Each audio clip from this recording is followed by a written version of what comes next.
Dinasti Naga Langit.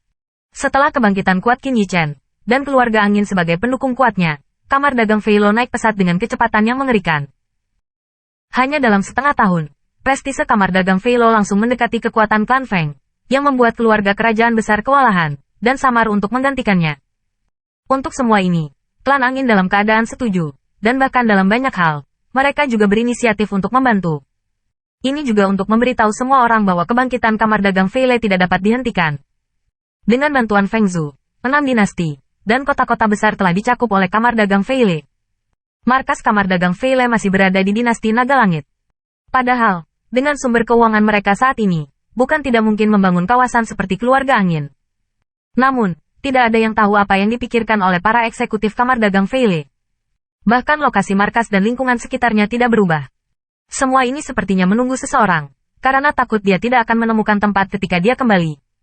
Di halaman kecil markas kamar dagang Fei Lale, Feng Seribu Snow duduk di bangku bambu, matanya menatap ke udara, matanya kosong. Awalnya, setelah angin 1000 salju terjadi sebelum angin meminta langit untuk mengatur sejumlah pembangkit tenaga listrik untuk melindunginya secara diam-diam, dan angin 1000 salju tidak boleh keluar dari keluarga angin. Namun, sejak berita tentang peristiwa besar dinasti kembali, Feng Wentian menemukan bahwa putri kesayangannya menjadi semakin bodoh, siang dan malam, memandang ke langit dari jendela. Kepribadiannya, dari aslinya ceria dan lincah, lambat laun menjadi pendiam dan terkendali. Tetapi di usia muda, dia selalu memiliki hati yang berat.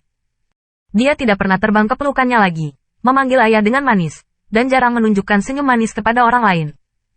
Dalam satu percakapan, angin meminta si jenius untuk mengetahuinya, dan ketika angin 1000, ia khawatir dan takut. Meskipun dia bersuka cita karena Qin Yichen telah memasuki tanah suci dari hati, Qin Yichen semakin jauh darinya, dan dia tidak tahu di mana dia berada. Ini membuat Feng Seribu Snow sangat takut kehilangan cintanya. Untuk semua ini, Feng Wentian menatap matanya dan cemas. Namun, mutiara berusia 16 tahun di telapak tangan telah menjadi seperti ini. Tidak peduli ayah macam apa, rasanya tidak enak melihat hatiku. Akhirnya, ketika Ye Liangchen, Su Ruyan, dan yang lainnya mengunjungi klan angin sebulan yang lalu, Feng meminta Tian Fang untuk melihat senyum polos Feng 1000 di wajahnya. Segera, dia membungkuk dan meminta Ye Liangchen dan yang lainnya mengeluarkan angin dan salju untuk bersantai. Untuk semua ini, sebenarnya semua orang tahu betul bahwa penyakit jantung angin dan salju bukanlah sesuatu yang bisa mereka sembuhkan. Apakah Ye Liangchen dan yang lainnya, atau Feng 1000 Sue sendiri, memahami rasa sakit Feng Wentian? Dengan cara ini, Feng 1000 Snow mengikuti mereka ke kamar dagang Fei Lo di Imperial Dragon City. Little Lass, memikirkan cintamu lagi? Di halaman kecil, suara nakal tiba-tiba terdengar. Segera, bayangan cantik Susin berlari sepanjang jalan ke sisi Feng 1000 Snow. Di satu sisi, Su Ruyan menghela nafas pelan dan mendekat perlahan. Dua kakak perempuan, angin 1000 salju mengeluarkan wajah tersenyum dan memanggil dengan lembut. 1000 adik perempuan salju, ikuti kami ke rumah lelang hari ini. Ada bayi yang sama baiknya hari ini. Dijamin akan membuatmu menyukainya. Hanya sedikit lebih berat dari angin 1000 salju. Susin, tampang seorang tetua, berkata sambil tersenyum. Melihat kekhawatiran di mata dua orang, angin dan salju yang semula dimaksudkan untuk ditolak juga mengangguk. Di atas langit biru yang tak berujung, awan melayang, dan dengan angin sepoi-sepoi, di atas padang rumput, membawa jalur gelombang hijau yang membentang hingga ujung pandang, sungguh indah. Hai, dalam lingkungan yang begitu damai, tiba-tiba terjadi fluktuasi hebat di atas langit. Segera, gerbang cahaya besar muncul dengan aneh dari udara tipis, dan siluet ramping keluar perlahan. Itu memang arai transmisi yang dibentuk oleh 3 tanah suci besar.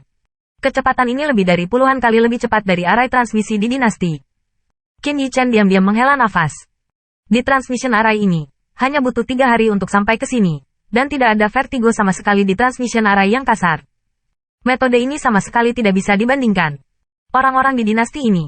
Sesaat kemudian, saat Qin Yichen melangkah keluar, gerbang cahaya besar juga perlahan menghilang, dan ruang itu dipulihkan seperti semula. Mata Qin Yichen juga melirik area ini. Sua. Hai. Ketika Qin Yichen baru saja menetap, dari kejauhan ada 2 penahan angin yang deras. Segera, 2 siluet melintas dengan cepat. Penatua ketiga. Mata Qin Yichen sedikit membeku, dan ketika dia melihat salah satu dari 2 sosok itu dengan jelas, ada senyuman di mulutnya. Kecepatan respons Feng Zhu benar-benar tidak lambat. Sedikit fluktuasi susunan teleportasi luar angkasa begitu cepat sehingga seseorang datang untuk memeriksanya. Saya tidak tahu siapa yang datang kepada kami, dan saya ingin melaporkannya. Di kejauhan, beberapa suara husyuk dari penatua angin, penatua ketiga terdengar. Sebagai pembangkit tenaga kekaisaran, ketika dia melihat siluet ramping di kejauhan, jantungnya berdenyut. Perasaan yang sangat berbahaya menyebar dari hatinya. Jelas, orang itu sama sekali bukan generasi umum. Dan orang ini muncul begitu tiba-tiba di ruang lingkup angin dan suku, yang membuatnya harus memperhatikan. Penatua ketiga, berapa umurmu? Qin Yichen terkekeh, tubuhnya berkedip. Sangat cepat. Ketika kaki Qin Yichen bergerak, tubuh tetua ketiga tiba-tiba menegang. Tapi itu hanya usaha keras, siluet itu sudah berdiri di udara di luar kakinya. Kamu adalah kamu. Saat melihat wajah orang di depannya ini, pupil elder ketiga tiba-tiba menyusut, dan warna yang luar biasa muncul dari matanya. Junior Qin Yichen, bertemu penatua ketiga. Di mata penatua ketiga yang luar biasa, Qin Yichen sedikit tersenyum, dan memberikan sedikit hadiah. Benarkah kamu? Penatua ketiga memiliki tubuh yang menggigil, dan dia dengan cepat mendukung yang terakhir, matanya penuh kepuasan. Di wilayah 6 dinasti, pria yang mewakili orang nomor 1 di generasi muda itu bisa memberi hormat kepadanya dengan tidak sabar. Temperamen seperti itu sungguh menakjubkan. Apakah kamu tidak pergi ke Tanah Suci? Kenapa kamu kembali ke sini? Seolah memikirkan hal ini, wajah tetua ketiga sedikit berubah, dan dia bertanya dengan cepat. Seperti yang diketahui semua orang, apalagi Tanah Suci, bahkan jika itu berada di bawah kendali kekuatan besar manapun, dan Anda ingin kembali ke dinasti, itu adalah hal yang sangat jauh. Tapi berapa lama waktu yang dibutuhkan Qin Yichen untuk memasuki Tanah Suci? Mengapa Anda tiba-tiba kembali ke dinasti? Hal semacam ini juga terjadi di klan angin. Senior, yang merupakan orang dari klan angin, memasuki dinasti dalam waktu kurang dari sebulan setelah memasuki satu sisi. Hanya saja sulit untuk menerimanya. Karena persaingan terlalu kuat, dan didorong oleh yang lain, bahkan setelah kembali, kurang dari setengah bulan. Bahkan jika kekuatan keluarga angin telah habis, luka pada leluhur tidak dapat disembuhkan. Akhirnya, dalam penyesalan klan, mereka jatuh.